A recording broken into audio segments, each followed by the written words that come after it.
வணக்கத்துடன் pepper and salt Tamil சொந்தங்களை நான் உங்கள் இன்பா. எங்களுடைய பெப்பர் அண்ட் சால்ட் என்கின்ற வலையொலி ஏறக்குறைய 89,000 பங்கீட்டாளர்களை சந்தித்து களத்தில் நிற்கிறது என்பதுதான் நிஜம். இதில் சுமார் 2 வருடங்களாக, அது 1.5 வருடங்களாக வலையொலி குழுமம் வழங்கக்கூடிய எந்த விளம்பரங்களும் எங்கள் வலையொலிக்கு வழங்கப்படவில்லை. அது சில நடைமுறைகளில் ஏற்பட்ட சிக்கல் என்று கூட எடுத்துக்கொள்ளலாம். ஆனாலும் தொடர்ச்சியாக இந்த வலையொலி நடத்தப்பட வேண்டும் என்கின்ற அந்த ஒற்றை குறிக்கோளோடு இதுவரை தொடர்ந்து அந்த வலையொலியை நடத்துவதற்கான முயற்சிகள் எடுக்கப்பட்டு அதற்கான கருத்துகளோடு நான் தினமும் காணொளிகளை வெளியிட்டு கொண்டிருக்கின்றேன். நீங்கள் எனக்கு ஆதரவை கொடுத்து கொண்டிருக்கின்றீர்கள், மிகவும் நன்றி. இந்த வலையொலியில் பல அரசியல் சார்ந்த கருத்துக்களை பதிவிட்டு கொண்டிருக்கின்றேன். அதுவும் குறிப்பாக தமிழர்கள் விடயத்தை மையப்படுத்திய கருத்துகளுக்கு முனைப்பு கொடுத்து அது சார்ந்த சில தேடல்களை எடுத்து கொண்டிருக்கின்றேன். அப்படித்தான் தமிழர் தாயகத்தில் நடந்து கொண்டிருக்கக்கூடிய பாதிப்புகள் மையப்படுத்திய விடயங்கள், தமிழர் தாயகத்தில் எழுப்பப்பட்டு கொண்டிருக்கக்கூடிய அரசியல் சார்ந்த நகர்வுகள், இவைகளை மையப்படுத்திய பல தேடல்களை எடுத்து அது சார்ந்த கருத்துக்களை பதிவிட்டு கொண்டிருக்கின்றேன். உங்களில் ஒருவனாக என்னை நீங்கள் அங்கீகரித்திருப்பது எனக்கு ஒரு பெருமையான விடயம் என்பதை விட, உங்களை மையப்படுத்தி தமிழ் சார்ந்த கருத்துக்களை பதிவிடுவதற்கு இயற்கை எனக்கு ஒரு வாய்ப்பு கொடுத்திருக்கிறதே என்கின்ற அந்த நிலைப்பாட்டில் நான் உண்மையிலே பெருமிதப்படுகின்றேன். டிட்வா புயலின் தாக்குதலை மையப்படுத்தி பல செய்திகள் பல கோணங்களில் பேசப்பட்டு கொண்டிருக்கின்றன. இது சார்ந்து பல தேடல்களை நாம் எடுத்து வைத்து கொண்டிருக்கின்றோம்.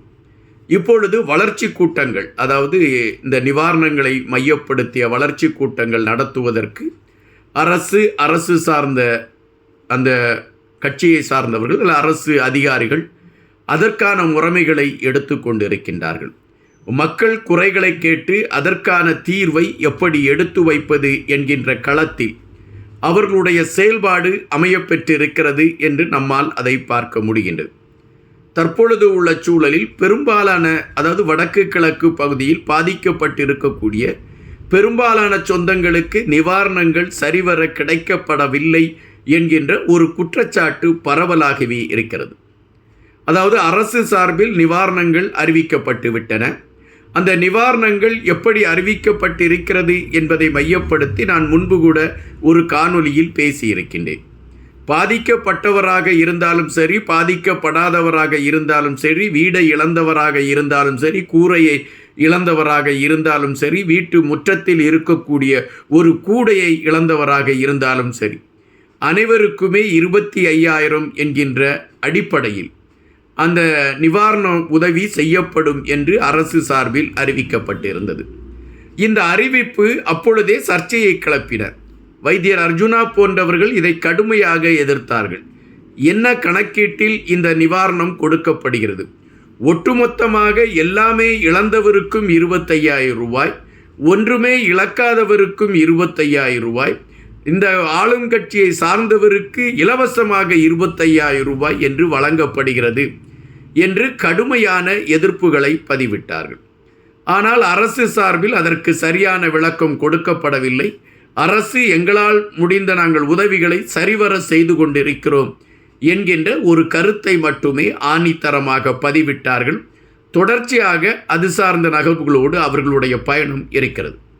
இப்பொழுது இந்த வளர்ச்சி கூட்டங்களை மையப்படுத்திய செய்தி, இந்த வளர்ச்சி கூட்டங்களில் மக்களுக்கான களங்கள் பேசப்படுவதற்கான ஒரு வாய்ப்பு இருக்கிறதா, அல்லது அதற்கான ஒரு களம் உருவாக்கப்பட்டிருக்கிறதா என்கின்ற கேள்வியை எடுத்து வைக்கின்ற பொழுது மக்கள் மத்தியிலே ஒரு பொறுமல் இருக்கிறது, அல்லது ஒரு கோபம் இருக்கிறது, அல்லது அவர்கள் எதை ஜீரணிக்க முடியாமல் யாரிடமாவது சொல்ல வேண்டும் என்கின்ற ஒரு வேகம் இருக்கிறது. அதன் அடிப்படையில் மக்கள் பல கருத்துக்களை எடுத்து வைக்கிறார்கள். இங்கு நிவாரணம் வழங்கப்படும் என்று அரசு அறிவித்துவிட்டது. இந்த நிவாரணத்தை பெறுவதற்காக நாங்கள் அரசு அதிகாரிகளை நாடி சென்றால் எங்களை மிக இழிவாக நடத்தக்கூடிய ஒரு களத்தை அவர்கள் எடுக்கிறார்கள். நாங்கள் பலமுறை அலைந்து சென்றால் கூட அதற்கான ஒரு தெளிவான ஒரு முடிவு அவர்கள் எங்களிடம் சொல்வதில்லை. ஆனால் அரசு நிவாரணம் இவ்வளவு கொடுக்க வேண்டும் என்று அறிவித்திருக்கிறதே என்கின்ற கருத்தை வைத்தார். அதை நம்மை பார்த்து ஒரு கேலியாக பார்க்கக்கூடிய களங்களை அவர்கள் எடுத்துக்கொண்டு இருக்கிறார்கள் என்று பெரும்பாலான மக்கள் வேதனைப்பட்டு கொண்டிருக்கக்கூடிய ஒரு களத்தை பரவலாக நம்மால் பார்க்க முடிகின்றது.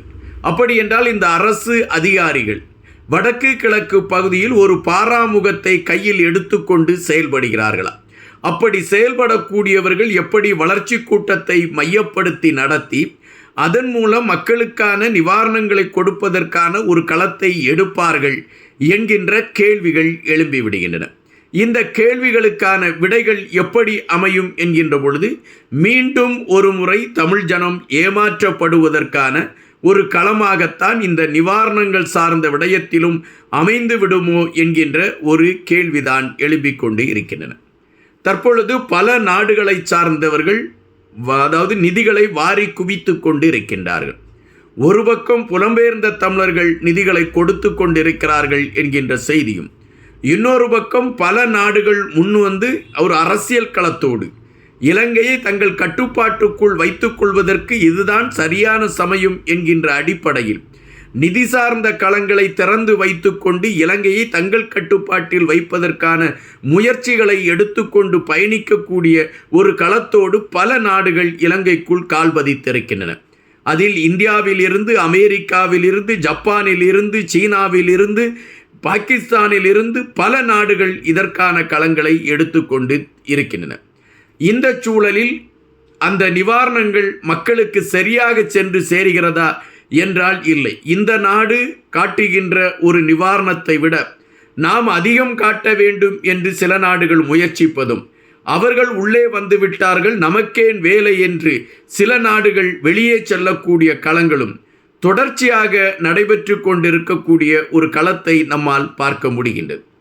தற்பொழுது கூட இந்த நிவாரணம் சார்ந்த களத்திற்குள் அல்லது இந்த நிவாரணத்தை மையப்படுத்திய அந்த செயல்பாட்டை வைத்து பார்க்கின்ற பொழுது இந்த வளர்ச்சி கூட்டங்களில் தமிழர்களுக்கான தீர்வை கிடைப்பது, அந்த நிவாரணத்தை மையப்படுத்திய தீர்வு கிடைப்பதற்கான ஒரு களம் அமையுமா என்றால் அது கேள்விக்கணைகளை கொண்டதாக இருக்கிறது என்று பலரும் குறிப்பிடுகின்றார்கள். சில சகோதரிகள் அழுது தங்களுக்கான நிவாரணம் கிடைக்கவில்லையே என்று கண்ணீரோடு அவர்கள் நிற்கக்கூடிய களங்களை நாம் பார்க்கின்ற பொழுது எவ்வளவு வேதனைகளை அவர்கள் சந்தித்து கொண்டிருக்கிறார்கள் என்கின்ற விடயங்களை நம்மால் பார்க்க முடிகின்றது. இந்த சூழலில் அவர் காணியில் நாங்கள் வந்து குடியேறவா, இவர் காணியில் நாங்கள் போய் குடியேறவா என்கின்ற கேள்வி கணைகளும் ஒருபுறம் எழும்பிக் கொண்டுதான் இருக்கின்றன. ஒட்டுமொத்தமாக தமிழர்களுக்கான நிவாரணத் தொகை சரிவர கிடைப்பதற்கான களம் உருவாக்கப்பட வேண்டும் என்கின்ற ஒரு எண்ணம்தான் பலர் மனதில் இருக்கிறது. இது அரசு புரிய வேண்டும் என்கின்ற கோரிக்கையும் பலரிடம் இருக்கின்றன. நன்றியுடன் இன்பா.